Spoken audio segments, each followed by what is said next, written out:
Justice Munib Akhtar का article 63 की तशरीह के फैसले पर नजर सानी केस सुनने वाले बेंच में बैठने से इनकार। कमरा अदालत न आए, खत लिखकर बताया कि प्रैक्टिस प्रोसीजर कमेटी की तश्कील करदा बेंच का हिस्सा नहीं बन सकता। चीफ जस्टिस ने कहा, जज को बेंच बनने के बाद जो कहना हो वो ओपन कोर्ट में अवाम के सामने कहता है। जस्टिस मुनीब अख्तर अगर ना आए तो कल दूसरे दस्तयाब जज उनकी जगह शामिल किए जाएंगे। सुप्रीम कोर्ट काम करना बंद नहीं कर सकती। 63A का मुकदमा बड़ा अहम है और 2 साल से ज़ेरे इल्तिवा है। लोगों के आईनी हुकूक का मामला है, इदारे को स्टैंड स्टिल नहीं किया जा सकता। बानी PTI के वकील अली जफर की समाअत के लिए फुल कोर्ट बनाने की इस्तदा पर चीफ जस्टिस ने पूछा, क्या नजर सानी में फुल कोर्ट बनाने का कानून मौजूद है?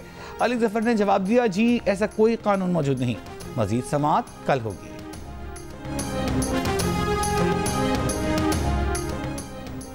आज 5 जजेस के बजाय 4 जजेस बैठे। 3 जजेस के बेंच में 1 जज नहीं बैठ रहा तो क्या 2 जजेस फैसले कर सकते हैं? PTI रहनुमा बैरिस्टर अली जफर की सुप्रीम कोर्ट के बाहर मीडिया टॉक। कहा कि हमने फैसला किया था कि 3 जजेस की कमेटी पर एतराज करेंगे। जस्टिस मुनीब ने शायद इसी नुक्ते पर एतराज किया।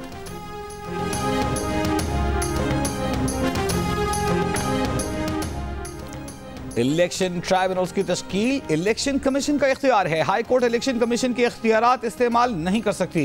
इलेक्शन कमीशन की अपील सुप्रीम कोर्ट ने मंजूर कर ली। इलेक्शन ट्राइब्यूनल्स पर लाहौर हाई कोर्ट का फैसला कल अदम करार दे दिया। चीफ जस्टिस की सरबराही में सुप्रीम कोर्ट के 5 रुकनी बेंच का मुत्तफिका फैसला। फैसले में कहा गया है कि तनाज़ा जब आईनी इदारे से मुताल्लिक हो तो मुहतात रवैया अपनाना चाहिए। हाई कोर्ट के जज ने चीफ इलेक्शन कमिश्नर और चीफ जस्टिस की मुलाकात का न होना मद्देनजर नहीं रखा। मद्देनजर रखते तो ऐसा फैसला न किया जाता। लाहौर हाई कोर्ट का फैसला बतौर अदालती नज़ीर किसी फोरम पर पेश नहीं किया जा सकता। लाहौर हाई कोर्ट ने पंजाब में 6 इलेक्शन ट्राइब्यूनल्स तश्कील दिए थे। इलेक्शन कमीशन ने तैनाती सुप्रीम कोर्ट में चैलेंज की थी। सुप्रीम कोर्ट ने पंजाब इलेक्शन ट्राइब्यूनल्स केस का तहरीरी फैसला जारी कर दिया। 11 सफ़ात पर मुश्तमिल फैसले में जस्टिस जमाल बंदोखेल का 3 सफ़ात पर मुश्तमिल इजाफी नोट भी शामिल है।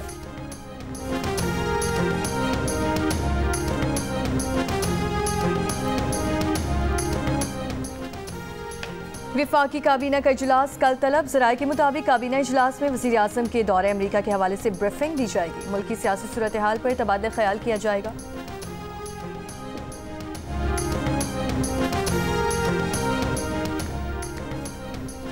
तोशाखाना केस 2 की अडयाला जेल में समाअत। अदालत ने बानी PTI और बुशरा बीबी की दरखास्त जमानत खारिज कर दी। FIA प्रोसिक्यूटर ने कहा कि मुल्ज़िमान ने सऊदी हुकूमत से वसूल किया गया 7 करोड़ 15 लाख रुपए मालियत का कीमती सेट तोशाखाना में जमा नहीं कराया।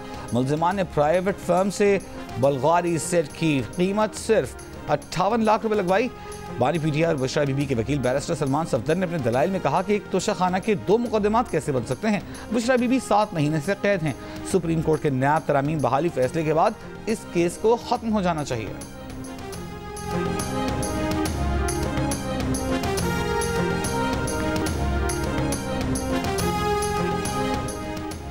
लापता अफराद से मुतालिक केस में पेशावर हाई कोर्ट के हुक्म पर वज़ीर आला खैबर पख्तूनख्वा अदालत में पेश। चीफ जस्टिस ने सवाल किया कि जमानत के बावजूद गिरफ्तारियां हो रही हैं, जमानत मनसूखी के लिए सुप्रीम कोर्ट चले जाएं, इसी तरह बंदों को अगवा ना करें, अदालती अहकामात पर कोई समझौता नहीं करेंगे, पुलिस सबको बिठाकर मामले को देखें। वज़ीर आला ने कहा वो खुद इस तरह के मामलात के मुखालिफ हैं। फोकल पर्सन दे दें, एडवोकेट जनरल के साथ मिलकर हम कानून साजी करेंगे।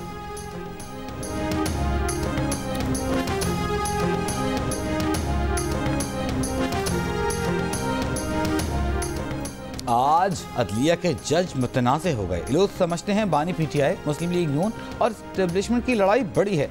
हकीकत में बलूचिस्तान का मसला सबसे अहम है। अपनी पार्टी समेत सब जमातों से पूछता हूँ कि बलूचिस्तान में काम क्यों नहीं करते। तमाम जमातों को एक साथ बैठना, रियासती इदारों को भी सोचना होगा। मुस्लिम लीग नून के रहनुमा ख्वाजा साद रफीक का तमाम सियासी जमातों को पैगाम। लाहौर में तकरीब से खिताब में कहा, अलमिया यह है कि सियासी जमातों ने कुछ नहीं सीखा। सियासत में कोई किसी को दफन नहीं कर सकता, कोई हमें दफन नहीं कर सका, हम किसी को दफन नहीं कर सकते। जमहूरियत रिमोट कंट्रोल और अरबपतियों के बायस नहीं चल सकती। बोले नौजवान अंधी तकलीफ से निकलें, कायदीन की इज्जत करें, शिर्क न करें। झूठी तारीफ करके हम अच्छे खासे सियासी लीडर का दिमाग खराब कर देते हैं।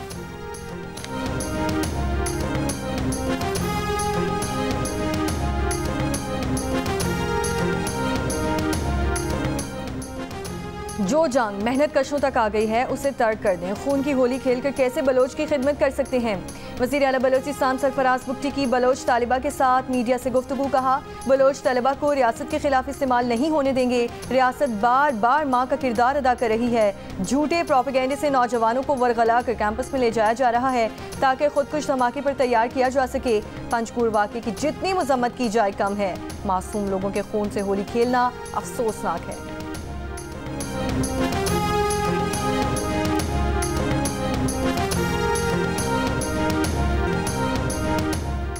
31% पाकिस्तानी सोशल मीडिया के बढ़ते हुए इस्तेमाल से परेशान। जिंदगियों पर बहुत ज़्यादा असरअंदाज होने का कहा। 38% का इनकार। जिंदगियों में कोई फ़र्क ना आने का कहा। गैलप पाकिस्तान ने नया सर्वे जारी कर दिया। सोशल मीडिया के जिंदगियों में बढ़ते अमल दखल से परेशान पाकिस्तानियों की शरह 39 ममालिक की मजमूई आरा से कम। आलमी सतह पर 50% ने सोशल मीडिया के जिंदगियों पर हावी होने का कहा, जबकि मशरक़ वुस्ता में 57% अफराद सोशल मीडिया के जिंदगियों में बढ़ते अमल दखल से परेशान नजर आए। अमेरिका की 5 रियासतों में तूफान हेलीन की तबाहकारियां। इमदादी कार्रवाइयां जारी। फ्लोरिडा, जॉर्जिया, वर्जीनिया, साउथ और नॉर्थ कैरोलिना में अमवात की तादाद 93 हो गई। तूफान के बायस कई सड़कें और पुल तबाह। लाखों सार्फिन बिजली से महरूम। तूफान से होने वाले नुकसान का तखमीना $100 अरब से जायद लगाया जा रहा है। अमरीकी सदर और नायब सदर का रवां हफ्ते मुतासरा रियासतों के दौरे का ऐलान। तूफान हेलीन अमरीकी रियासत फ्लोरिडा से जुमेरात को टकराया था।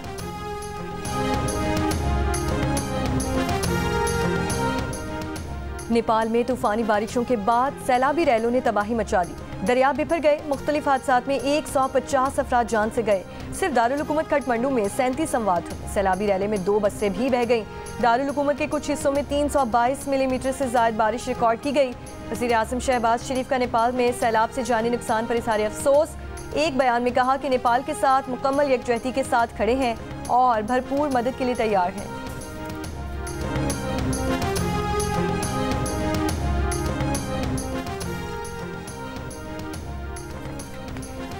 पाकिस्तान और इंग्लैंड के दरमियान टेस्ट सीरीज के ऑनलाइन टिकट आज शाम से फरोख्त होंगे। फिजिकल टिकट्स की फरोख्त 4 अक्टूबर से शुरू होगी। तीनों टेस्ट मैचेस के पहले दिन मखसूस एनक्लोजर्स में दाखिला मुफ्त होगा। पहला टेस्ट 7 अक्टूबर, दूसरा टेस्ट 15 अक्टूबर और तीसरा टेस्ट 24 अक्टूबर से रावलपिंडी में शुरू होगा। पाकिस्तान क्रिकेट टीम को आगे लेकर जाना चाहते हैं। इंग्लैंड के खिलाफ सीरीज का वक्त पाकिस्तान टीम के लिए बहुत अहम है। शिकस्त के बाद तब्दीलियां करना आसान है, लेकिन आगे जाना है तो खिलाड़ियों को कम बैक करना होगा। कौमी क्रिकेट टीम के कैप्टन शान मसूद की कराची में प्रेस कॉन्फ्रेंस। कहा कि बांग्लादेश के खिलाफ काफ़ी गलतियां की जिनसे सीखना होगा। शिकस्त का अफसोस है, खिलाड़ी अच्छे नताइज देने के ख्वाह हैं।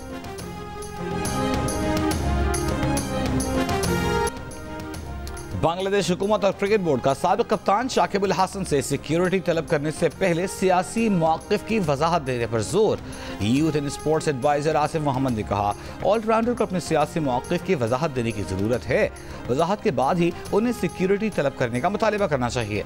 हुकूमती तब्दीली और कत्ल के मुकदमे में नामजद होने के बाद शाकिब अल हसन अब तक वतन वापस नहीं गए हैं।